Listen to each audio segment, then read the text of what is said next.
Now this illustration is going to show single conductor cables installed in accordance with 392.22B as in boy 1, table 392.22B1C, column 1, and we'll also be using the column 2. So in the illustration, you'll see the column 2 is highlighted. So the problem is, we want to size the cable tray for the copper conductors that are shown in the cable tray. So step 1, table 5, chapter 9, a 300 kc mil THHN conductor is 0.4608. A 1000 kc mil THHN is 1.3478. Now we have 14 300 kc mils. So when we do our math of 14 of them times a square inch area of 0.4608, then we come up with a total for those 14 conductors, 6.4512 square inch. And then notice the 1000 kc mils is 1.3478 times 10, the number.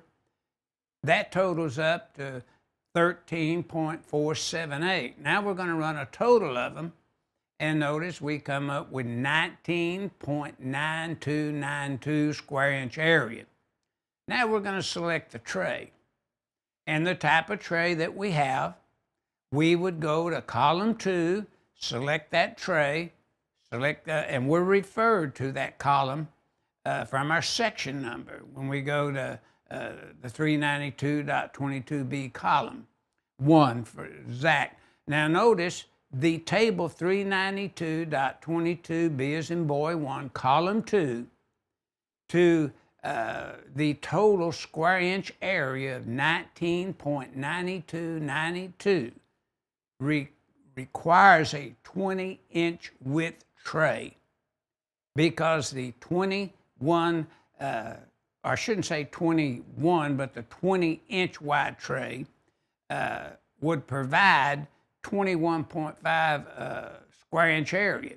That 21.5 will very definitely house the 19.9292 square inch area.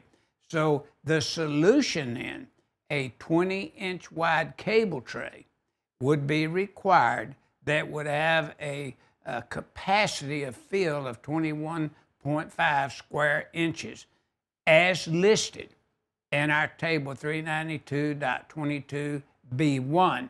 So you can see how the cable tray is selected going through the references from the section that deals with single conductor cables.